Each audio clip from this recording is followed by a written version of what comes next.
سلام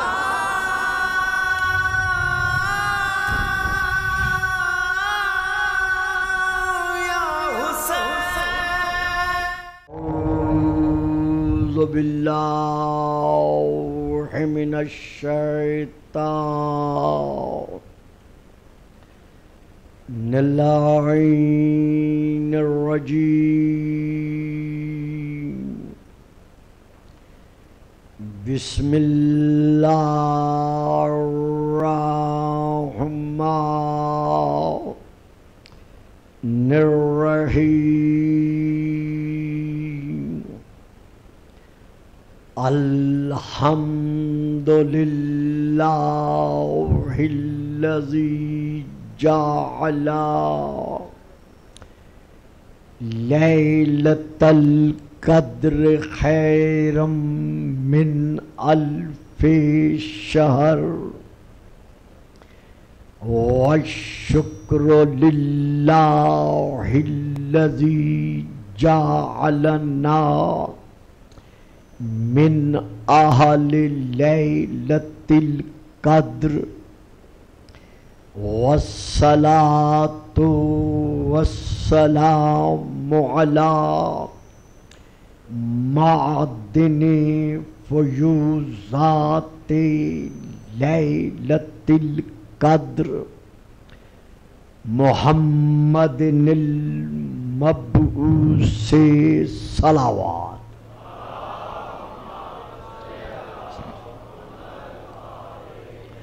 قبل لیلۃ القدر وعلی جواہر علل ما ظہر فی لیلۃ القدر ثم الصلاۃ علی آلہ الذین هم محال کتاب اللہ المنزل فی لیلۃ القدر بل ہم کتاب اللہ الناطق المنزل فی لیلۃ القدر وعلی شیعتہم الذین هم اوراق کتاب اللہ الذی نزل فی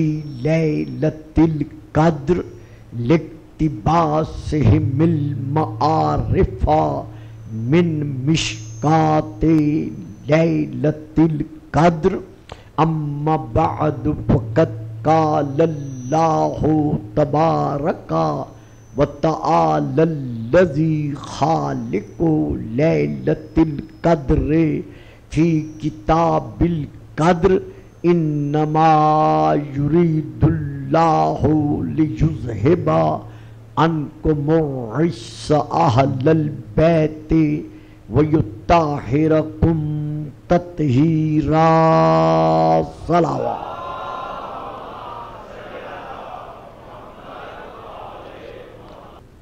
محبت و مودت۔ ان گزشتہ تقاریر میں یہ عرض کیا جا چکا ہے کہ علی علیہ السلام اہل بیت رسول کے راس الرئیس ہیں، یعنی علی علیہ السلام کی ذات مبارکہ کو ہم شیعان محمد و آل محمد جو تسلیم کرتے چلے آ رہے ہیں، جو کچھ بھی علی کو کوئی شیعہ مانتا ہے، ماننے کے باوجود وہ یہ مانتا ہے کہ علی بے شک علی ہے لیکن محمد الرسول اللہ کے بعد ہے۔ یہ ہمارا واضح طور پر عقیدہ ہے جس پر کسی قسم کا ابہام پیدا نہیں ہو سکتا، یعنی ہم یہ کسی کا نعرہ لگانا یا یہ کہنا کہ شیعہ حضرات، جیسا کہ صاحب تفسیر نبوی نے حضرت علامہ الہی بخش صاحب نے گجراتی نے اپنی تفسیر میں یہ لکھا ہے کہ شیعہ حضرات حضرت علی کو در پردہ اللہ مانتے ہیں، اور دلیل یہ دی ہے کہ چونکہ یہ علی کو عین اللہ، لسان اللہ، اذن اللہ، وجہ اللہ، ید اللہ، حتیٰ کہ نفس اللہ مانتے ہیں، تو ان کا علی کو اس انداز میں ماننا اس بات کا ثبوت بنتا ہے کہ یہ حضرت علی کو در پردہ اللہ مانتے ہیں۔ جہاں تک تعلق ہے، اس بات کا انکار نہیں ہے کہ علی نے خود اپنے خطبہ افتخاریہ میں یہ فرمایا ہے، انا عین اللہ فی ارضہ، میں تمام ارض خدا بندی پر اللہ کی طرف سے دیکھنے والی آنکھ ہوں۔ اور یہ خطبہ حضرت علامہ مولانا سید محمد صالح کشفی نے، حنفی نے اپنی کتاب مناقب مرتضویہ کے مقدمہ میں بھی درج کیا ہے، اور ہمارے ہاں تو خیر تقریباً جتنی کتابیں ہیں ان میں ہے۔ تو اس خطبے کے جو ابتدائی کلمات ہیں جو مولانا نے خطبہ افتخاریہ کے تحت اپنی کتاب میں درج کیے ہیں، قال علی علیہ السلام، حضرت علی علیہ السلام نے منبر سلونی پر بیٹھ کر اپنی لسان اللہی زبان کے ساتھ اپنی شان میں خود قصیدہ پڑھا، اور اس قصیدے کا آغاز ہی اسی فکرے سے ہے جس کو مولانا نبی بخش صاحب نے ابتدا میں لیا ہے، انا عین اللہ فی ارضہ ولسانہ الناطق فی خلقہ وانا نور اللہ الذی لا یطفی وانا باب اللہ الذی منہ یعطی وحجتہ علی عبادہ۔ لوگو، میں علی ابن ابی طالب عرض خدا بندی پر خدا کی طرف سے مشیت الہیہ کے سائے میں دیکھنے والی آنکھ ہوں، وَلِسَانُهُ النَّاطِقُ فِي خَلْقِهِ، اور میں پوری اللہ کی مخلوق میں اللہ کی طرف سے لسان الناطق ہوں، یعنی جو میں کہتا ہوں وہی کہتا ہوں جو الہام کے سائے میں ہوتا ہے۔ اس کے بعد پھر آپ نے ارشاد فرمایا، انا نور اللہ الذی لا یطفی، میں اللہ کا وہ نور ہوں، یعنی اللہ نے مجھے جو نور بنا کر خلق فرمایا ہے، میں وہ نور خداوندی ہوں، یعنی اللہ کی طرف سے با اعتبار خلقت وہ نور ہوں کہ لاکھوں ملوکیت کی اور طاغوتیت کی طاقتیں اس نور کو بجھانا چاہیں، لا یطفا، یہ نور کبھی بجھایا نہیں جا سکتا۔ پھر آپ ارشاد فرماتے ہیں، انا باب اللہ الذی منہ یعطی، میں اللہ کا وہ دروازہ ہوں کہ جس کے وسیلے سے لوگوں کو عطا کیا جاتا ہے، وحجتہ علی عبادہ، اور میں اللہ کے بندوں پر اللہ کی حجت ہوں، دلیل ہوں، یعنی اللہ کو اللہ منوانے والا ہوں۔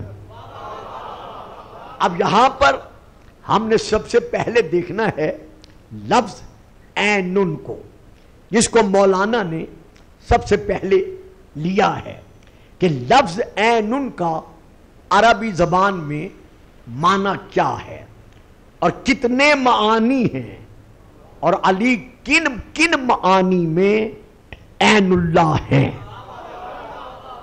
تو یہ آپ جس ماحول میں بیٹھے ہوئے ہیں، اسی ماحول میں ہمیں ابتدائی جو تعلیم دی جاتی ہے وہ یہی ہے، اور لغت کے اعتبار سے لفظ عین کے ایک صد یعنی 100 معنی ہیں لفظ عین کے عربی زبان کے اس لفظ کے، اور 70 معانی 70 معانی اس کے وہ ہیں جو رائج ہیں، جو بولے جا رہے ہیں، تحریر میں لکھے جا رہے ہیں اور تقریر میں بولے جا رہے ہیں۔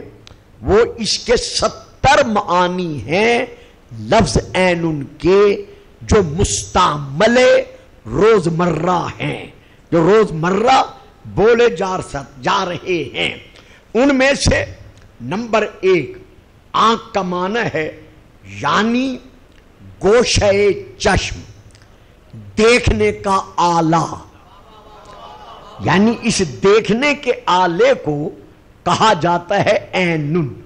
جگہ جگہ اب لکھا ہوا ہوتا ہے کہ ہوشیار رہنا، آپ کو کیمرے کی آنکھ دیکھ رہی ہے۔ تو عین کا معنی ہے گوشہ چشم یعنی دیکھنے کا آلہ، وسیلہ۔ تو چونکہ چشم دیکھنے کا وسیلہ ہے، اور علی کے لیے اللہ خود فرما رہا ہے یا ایھا الذین آمنوا اتقوا اللہ وابتغوا الیہ الوسیلہ، اے ایمان والو راہ تقوی اختیار کرو اور اللہ کی معرفت کے حصول کے لیے وسیلہ تلاش کرو، بناؤ نہیں۔ کہیں بھی قرآن میں وسیلہ بنانے کا حکم نہیں ہے، بلکہ حکم ہے وسیلہ تلاش کرو۔ آپ کو یاد ہوگا کہ وسیلہ ہمیشہ جب تلاش کرنے کا حکم ہے تو پھر ماننا پڑے گا کہ وسیلہ موجود ہے۔ کیا ہو رہا ہے؟ وسیلہ با اعتبار وجود اللہ کی طرف سے موجود ہے۔ یہی وجہ ہے کہ ہمیں تلاش کرنے کا حکم دیا جا رہا ہے۔ اسی طرح نمبر 2 عین کا معنی با اعتبار لغت برگزیدہ ہر چیز، یعنی ہر جنس میں سے، ہر چیز میں سے چنی ہوئی شے کو کہا جاتا ہے عین، برگزیدہ ہر چیز۔ تو کل یا پرسوں کی تقریر میں میں عرض کر چکا ہوں کہ اصطفیٰ سے ہے مصطفیٰ، اجتباء سے ہے مجتبی، ارتضاء سے ہے مرتضی۔ مصطفیٰ کا معنی بھی چنا ہوا، مجتبی کا معنی بھی چنا ہوا، اور مرتضی کا معنی بھی اللہ کا چنا ہوا۔ تو چونکہ علی اللہ کا چنا ہوا ہے لہذا ماننا پڑے گا کہ علی عین اللہ ہے۔ ذرا درود پڑھیے گا، صلوات۔ جیو سلامت رہو۔ اب یہاں پر تیسرا معنی میں بیان کر رہا ہوں۔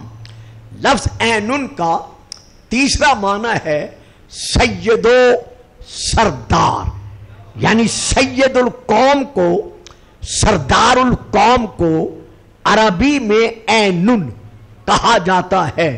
تو علی معمولی سید نہیں ہے، الحسن والحسین سیدہ شباب اہل الجنہ، حسن اور حسین جوانان جنت کے سردار ہیں۔ وَأَبُوهُمَا أَفْضَلُ مِنْهُمَا، اور ان دونوں کا باپ ان دونوں سے افضل ہے، یعنی وہ جوانان جنت کے سردار ہیں، علی ان سرداروں کا بھی سردار ہے۔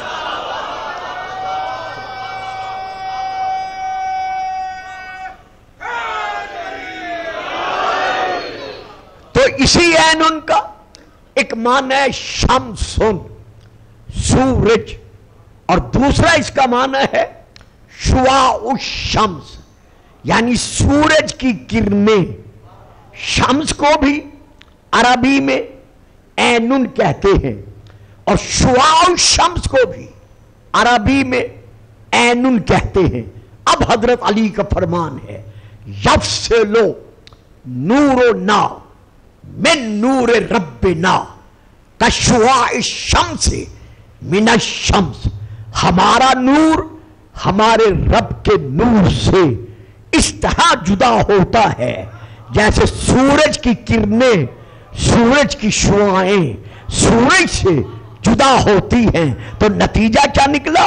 جس طرح سورج کی کرنیں سورج کے وجود کو منوانے کی دلیل ہیں، اسی طرح میں علی اللہ کو منوانے کی دلیل ہوں.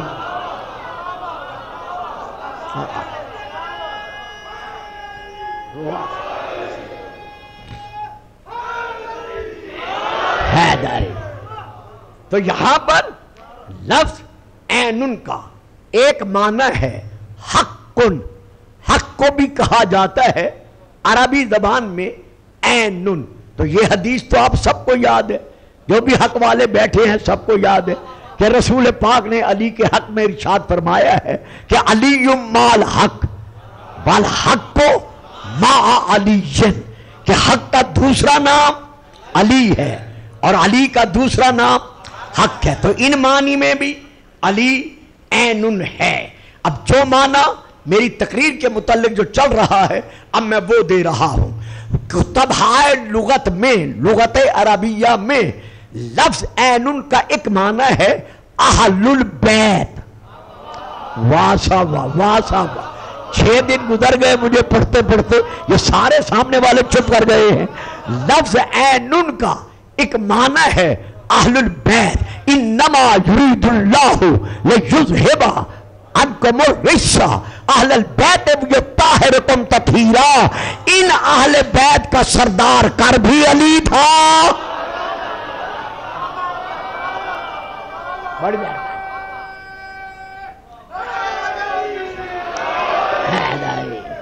درود پڑھیے گا، صلوات.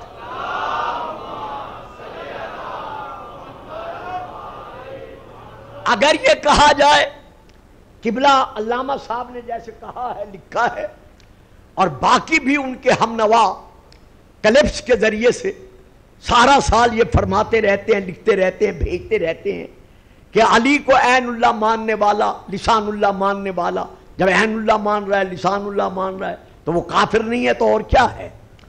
اگر علی کو عین اللہ ماننے والا میرے صاحبان علم، صاحبان مطالعہ، فتویٰ دینے والوں بزرگوں، اگر علی کو عین اللہ ماننے والا کافر ہے تو یہ صاحبان علم جو تم میں سے ہیں وہ نہیں کہہ سکتے. یہ ہو سکتا ہے یہ بچے میری بات نہ لیں، عام بچے، میں آپ سے ذرا توجہ چاہوں گا اس بات پر. شیعہ ہے یا غیر شیعہ، اہل حدیث سے ہے یا اہل کتاب سے ہے یا فقہ حنفی سے ہے یا مالکی اور شافعی سے ہے، اگر علم رکھتا ہے، صاحب مطالعہ ہے، صاحب علم ہے، تو قطعاً وہ یہ کہہ ہی نہیں سکتا کہ جو علی کو عین اللہ کہتا ہے وہ کافر ہے. کیونکہ حضرت عمر رضی اللہ تعالی عنہ نے حج کے دوران طواف کرتے ہوئے جس شخص نے گستاخی کی تھی اور علی نے اسے تھپڑ رسید کیا تھا،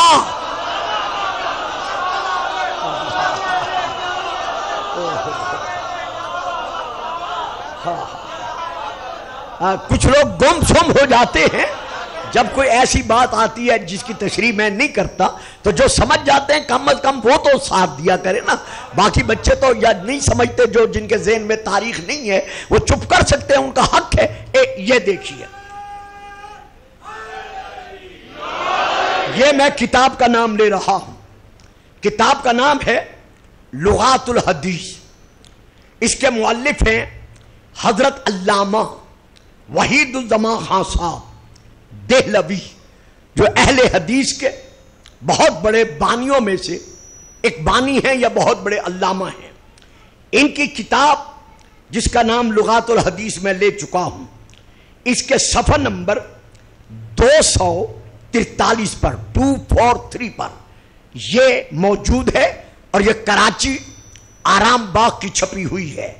اس میں یہ درج ہے ان رجلن کانا ینظرو فی الطواف الی حرم المسلمین. ایک شخص نے دوران طواف کعبہ بیت اللہ اپنی نگاہ غلاظت سے کسی خاتون کو دیکھنا شروع کیا. جو انہوں نے ترجمہ لکھا ہے وہ اور ہے، میں اپنے پردے سے ادا کر گیا ہوں. اپنی نگاہ ہے انہوں نے جو لکھا ہے چلو وہی پڑھ دیتا ہوں. ایک شخص طواف بیت اللہ میں مسلمانوں کی عورتوں کو گھور گھور کر دیکھ رہا تھا. فَلَطَمَهُ عَلِيٌّ، اس گستاخ کو علی نے تماچا مارا. علی کے تماچوں کی بڑی دھوم ہے. آپ نے لے لیا فکرہ، بڑی مہربانی، بڑی مہربانی، آپ نے فکرہ لے لیا.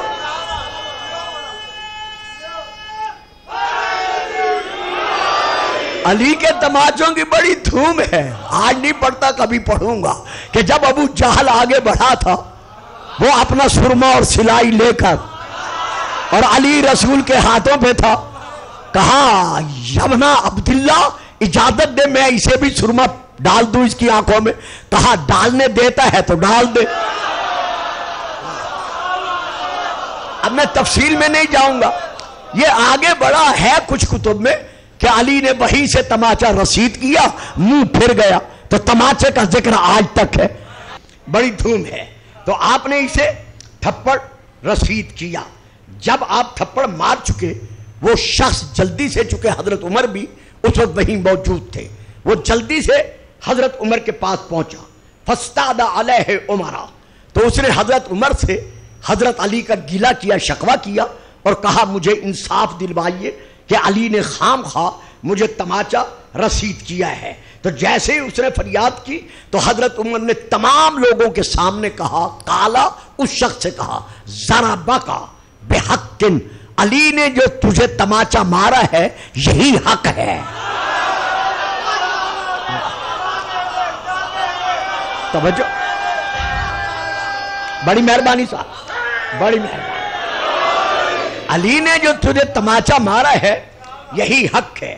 جو لوگ پاس پاس بیٹھے ہوئے تھے کہنے لگے واہ حضرت، آپ نے اس کی بات سنی ہی نہیں، علی نے ایسے تماچا مارا، کم از کم علی کو بلاؤ تو صحیح، علی سے پوچھو تو صحیح کہ علی نے اس کو خام خواہ تماچا کیوں مارا ہے. اب یہ ہے جواب جو اس کتاب سے میں پڑھ رہا ہوں. حضرت عمر رضی اللہ تعالی عنہ نے ان لوگوں سے کہا تمہیں معلوم نہیں ہے، اصابت ہو عین من عیون اللہ، اللہ کی آنکھوں میں سے ایک آنکھ نے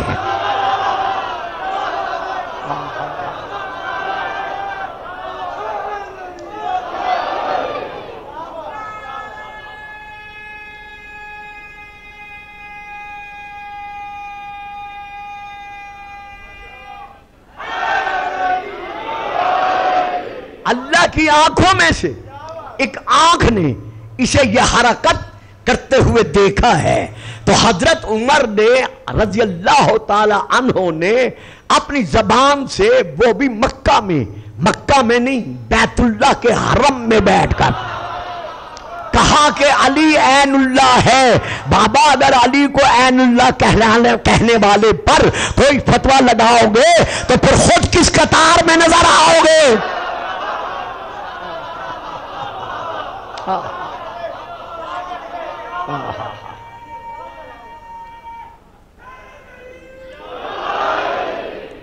سامنے یعنی ہر شے سامنے. جیسے یہ آیت ہے وَصْنَعِ الْفُلْكَ بِأَعْيُنِنَا، نو کشتی بناؤ ہماری آنکھوں کے سامنے، یعنی ہمارے دیکھتے ہوئے. تو عینن کا ایک معنی یہ ہے سامنے. تو علی ابن ابی طالب کا مقام دید اس قدر بلند ہے با اعتبار نبی ہونے، با اعتبار ولی ہونے کے، کہ جب جنگ نہروان میں حضرت علی سے کہا گیا کہ یا علی، وہ جو خارجی ہیں وہ پل پار کر کے میدان چھوڑ کر چلے گئے ہیں، آپ نے فرمایا نہیں، وہ یہیں ہیں، پل کے ادھر ہیں. ایک اور دستہ آیا، اس نے کہا یا علی ہم نے آنکھوں سے دیکھا ہے ان کو پل عبور کر کے جاتے ہوئے. آپ نے فرمایا میں جو کہہ رہا ہوں وہ یہیں ہیں. کچھ اور بڑھے انہوں نے بھی کہنے کے مطابق وہی کلمات ادا کیے. اب یہ ہے نہج البلاغہ، خطبہ نمبر ہے 59. یہ پورا خطبہ ہے. میں صرف وہی کلمات پڑھ رہا ہوں جس کا موضوع سے تعلق ہے، کیونکہ بڑھ نہیں سکتا. اس میں حضرت علی علیہ السلام فرماتے ہیں مسارعہم دون النطفۃ واللہ لا یفلت منہم عشرۃ ولا یہلک منکم عشرہ. میں علی تمہیں بار بار کہہ رہا ہوں کہ وہ جتنے ہیں وہ سب کے سب نہر کے اس طرف ہیں، اس طرف نہیں ہیں. اور اس کے ساتھ ساتھ تمہیں یہ بھی اطلاع دے رہا ہوں کہ ان کے 4000 سپاہیوں میں سے 10 سے زیادہ بچنے نہیں پائیں گے، اور ہمارے لشکریوں میں سے 10 سے زیادہ شہید نہیں ہو سکیں گے. جنگ ہو گئی ختم. جب جن کے دلوں میں شک رہتا تھا، جو علی کے حق میں رش پر تھے، انہوں نے ایک دوسرے کو پکار کر کہا کہ آج علی کو آزمانے کا بہت بڑا موقع ہاتھ میں آ گیا ہے. علی نے کہا ہے خارجیوں کے 10 سے زیادہ بچیں گے نہیں، اور ہم میں سے 10 سے زیادہ شہید نہیں ہوں گے. تو آؤ لاشوں میں چلتے ہیں، چل کے دیکھتے ہیں کہ آیا علی صرف دعویٰ کرتا ہے یا علی واقعاً جو کچھ کہتا ہے وہی لوح محفوظ کی تحریر ثابت ہوتا ہے.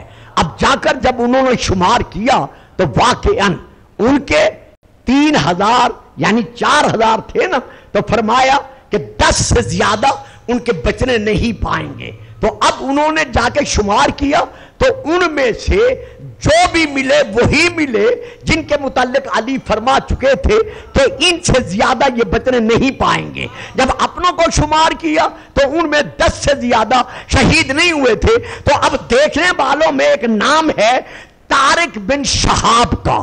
یہ حضرت علی کا بڑا صحابی تھا اور بڑا قریب رہتا تھا. جب اس کو تسلی ان کے سامنے ہو گئی، یعنی ان کی ہو گئی، تو یہ تڑپ کر حضرت علی کے قدموں تک پہنچا. کہتا ہے مولا علی یہ تو فرما دیں کیا واقعہ کے واقع ہونے سے پہلے بھی آپ علم رکھتے ہیں؟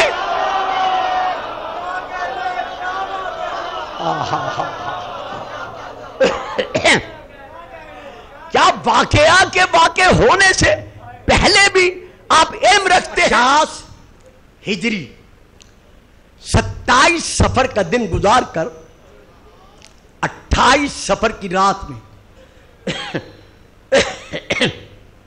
نانا کے مزار سے واپسی پر میرے مولا حسن اپنے حجرے میں گئے. اس حجرے میں جن جن کو اجازت تھی وہ موجود تھے. امام لیٹے، باقی سب سو گئے. تھوڑی دیر کے بعد امام پر پیاس کا غلبہ ہوا، چونکہ سارا دن روزے سے گزرا تھا. جو سرائی آپ کے پاس پڑی تھی اس میں سے آپ نے تھوڑا سا پانی لیا. ابھی 2 گھونٹ پیے ہی تھے کہ پانی کی زہر نے اتنا زہریلا اثر کیا کہ امام کو تڑپ کر کہنا پڑا ان للہ و الیہ راجعون. آواز دے کر کہا ام فرما جاگ، مجھے زہر مل گیا ہے، تیرا سہاگ اجڑنے والا ہے. بی بی دھاڑے مار کر روتی ہوئی اٹھی. آپ ماہیے بے آب کی طرح کبھی دائیں کروٹ لیتے ہیں، کبھی بائیں کروٹ لیتے ہیں. فرماتے ہیں ام فرما جلدی کر، میرے بھائیوں کو بلا، میری بہنوں کو آواز دے، میری ساری اولاد کو جمع کر. بی بی نے روتے پیٹتے جناب حسین کو اطلاع دی. مولا حسین پہنچے، تڑپتے بھائی کا سر اٹھایا، اٹھا کر حسین نے سینے سے لگایا. بھائی یہ زہر کس میں تھا؟ فرمایا اس سراہی کی پانی میں۔ حسین نے چاہا کہ پانی لے کر خود پیے، یا امام حسن نے ہاتھ مار کر وہ پانی گرا دیا۔ صاحبان دل، صاحبان غم، اتنا زہریلا پانی تھا کہ جب زمین پر وہ پانی گرا زمین کا کلیجہ پھٹ گیا، کئی حصوں میں ٹکڑے ٹکڑے ہو گیا۔ حسین نے بھائی کا سر سینے سے لگایا ہوا ہے، آنکھوں میں آنسو ہے۔ فرماتے ہیں حسین حکم بھیا، مجھے کیا آ رہی ہے، مجھے سنبھالو۔ آپ نے لگن ایک تشت بھائی کے سامنے رکھا، آپ کا کلیجہ کٹ کٹ کر آپ کے منہ سے خون کی شکل میں باہر آنے لگا۔ میں بھی پڑھتا رہا ہوں، آپ بھی سنتے رہتے ہیں، ہمیشہ میں نے پڑھا ہے، ساری زندگی جب سے پڑھ رہا ہوں کہ کلیجے کے 70 ٹکڑے امام کے منہ سے باہر آئے۔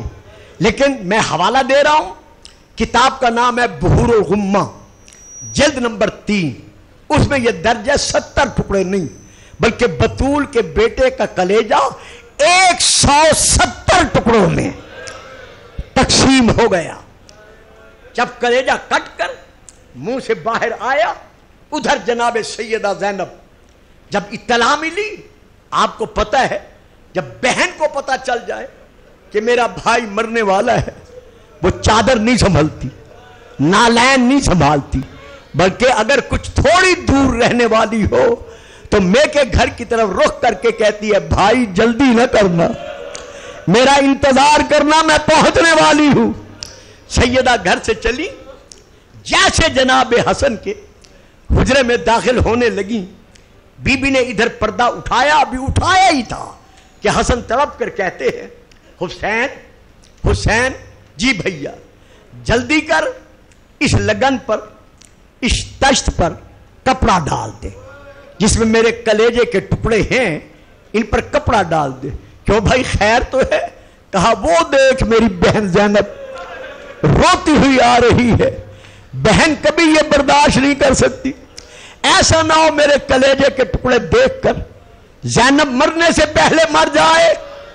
رونے والوں، میں ہاتھ باندھ کر کہتا ہوں کہ مولا آج تو اتنا برداشت نہ کر سکے کہ آپ کی بہن آپ کے کلیجے کے ٹکڑوں کو دیکھے، لیکن ہائے کربلا، جب اسی حسین کا سارا لاشا کئی ٹکڑوں میں تقسیم ہو گیا تھا، سیدہ آئیں، تمام بنی ہاشم زن و مرد امام حسن کے گردا گرد جمع ہو گئے۔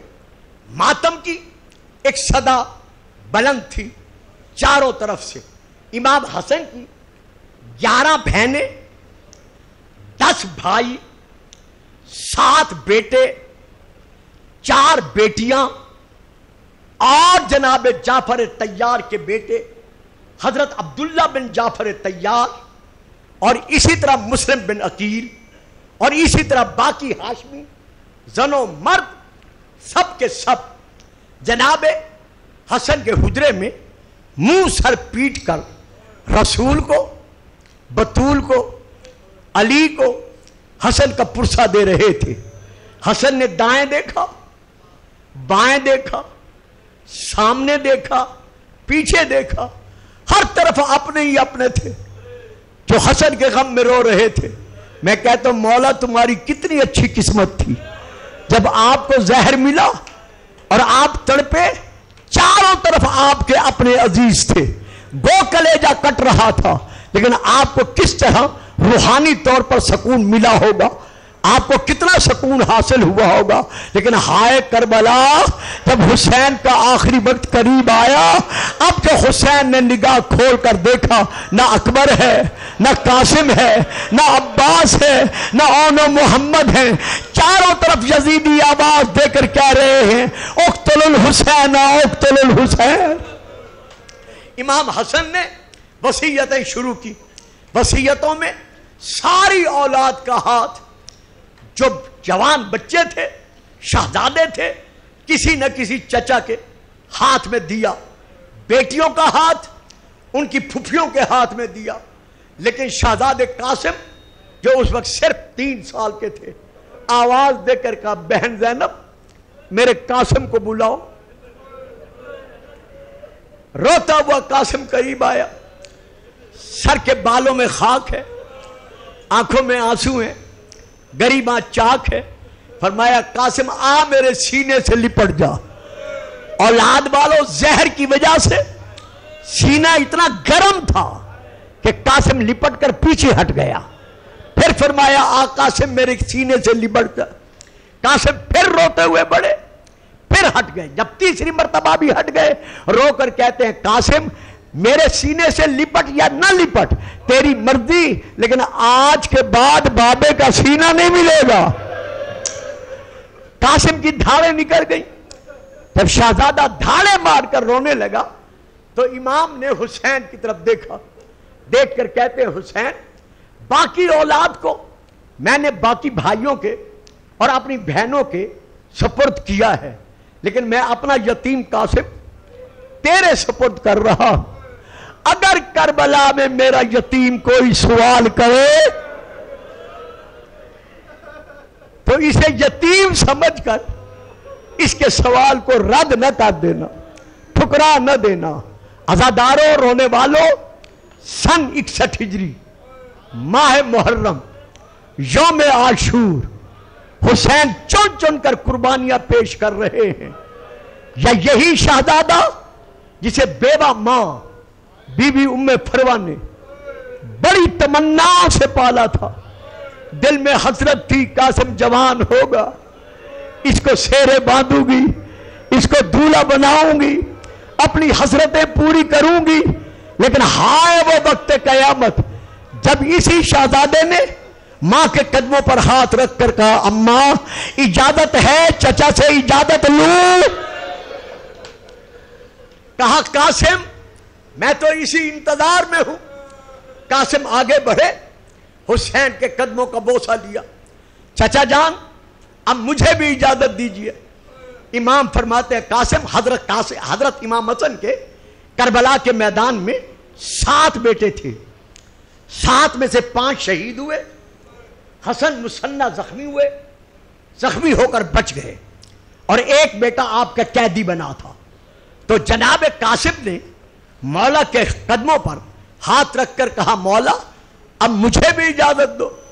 کہا قاسم جتنی قربانیاں میرے بھائی کی اولاد دے چکی ہے یہ کافی ہے، میں تمہیں کیسے اجازت دوں۔ قاسم روتے ہوئے پلٹے، خیمے میں آ کر بیٹھے، اماں چچا نے اجازت نہیں دی۔ کہا بیٹا کوئی بات نہیں ابھی اجازت دیں گے۔ کہا ماں وہ کیسے؟ کہا بیٹا تیرے باپ نے جو تجھے تعویذ باندھا تھا اس وقت یہی کہا تھا قاسم جب سب سے بڑا مشکل وقت آئے تو میرا یہ تعویذ کھول کے دیکھ لینا۔ جلدی سے شہزادہ قاسم نے وہ تعویذ کھولا جس میں لکھا ہوا تھا حسین کربلا میں جب میرا یتیم قاسم شہادت کے لیے سوال کرے تو یتیم سمجھ کر رد نہ کر دینا، اسے اجازت دے دینا۔ جلدی سے تعویذ چوما، آنکھوں سے لگایا، مولا کے قدموں میں آئے، کچھ نہیں کہا، آ کر تعویذ آگے رکھ دیا۔ جب امام کی بھائی کے تعویذ پر نظر پڑی ایک ایک آنکھ سے کئی کئی آنسو برسے۔ قاسم کو بلا کر سینے سے لگایا، کہا میرا لال تجھے بھیج رہا ہوں لیکن مجھے یقین ہے تو واپس نہیں آئے گا، مجھے تیرا لاشا اٹھانا پڑے گا۔ ایک بار پھر خیمے میں چلو۔ قاسم کو خیمے میں لائے، تمام بیبیوں سے قاسم نے الوداعی سلام کر کے اجازت لی۔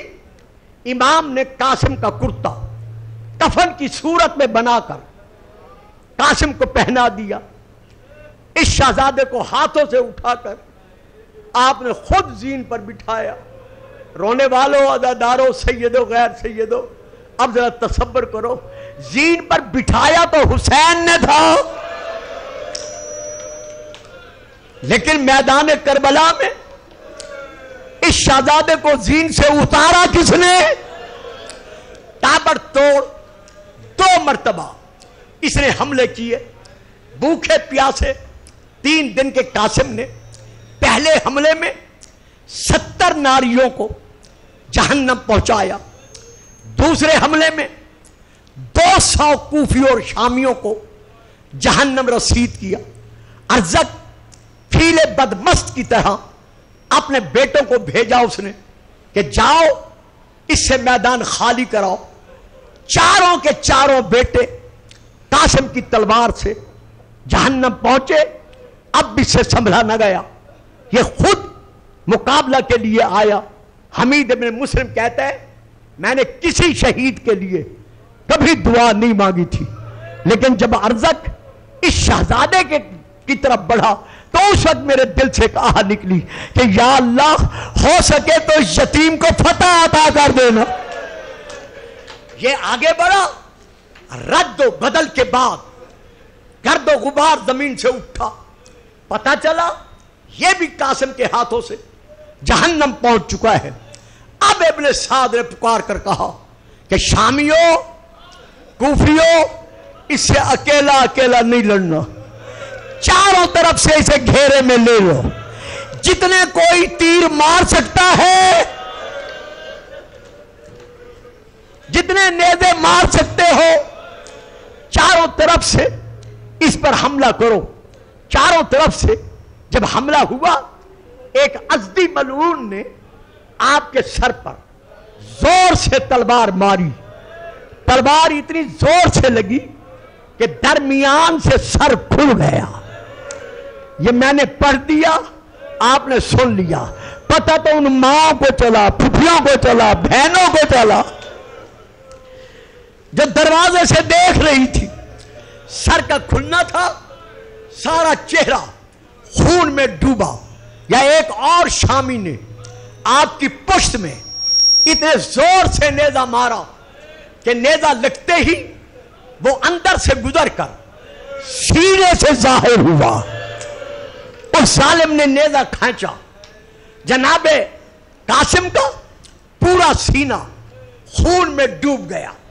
ایک اور ظالم نے پیچھے سے ظلم کیا۔ اب قاسم زین سے زمین کی طرف جھکے، جب جھکے تو چونکہ آپ کے پاؤں رکاب میں پورے نہیں جاتے تھے تو آپ کا بایاں پاؤں گھوڑے کی رکاب میں الجھ گیا۔ رکاب میں پاؤں کا الجھنا تھا۔ اب جدھر جدھر گھوڑا دوڑتا رہا، یتیم قاسم پر ظالم تیر برساتے رہے، نیزے مارتے رہے، سر زمین سے ٹکراتا رہا۔ کچھ دیر کے بعد جب قاسم کا لاشا زمین پر آیا، ایک ازدی ملعون نے، سادی ملعون نے آگے بڑھ کر آپ کے شکم مبارکہ میں اتنے زور سے نیزہ مارا کہ شکم پھٹ گیا۔ اب قاسم نے تڑپ کر کہا یا اماں، اماں میرا آخری سلام، میں زین سے گر گیا۔ جو شہید نیچے گرتا تھا وہ حسین کو بلاتا تھا، لیکن اتنا بچپنا تھا سید کا کہ آپ نے ماں کو سلام کیا۔ حسین تڑپ کر چلے، امامے کے پیچ کھلے ہوئے ہیں، کمر پر ہاتھ ہے، دوسرے ہاتھ میں تلوار ہے، قاسم کا لاشا اٹھانے کے لیے۔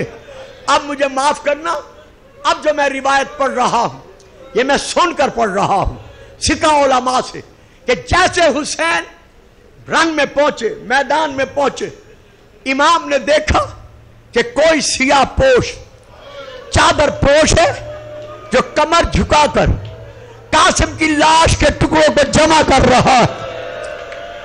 کوئی ٹکڑا کہیں سے اٹھاتا ہے، کوئی ٹکڑا کہیں سے اٹھاتا ہے، رو رو کر کہتا ہے قاسم تو بڑا جلدی تقسیم ہو گیا،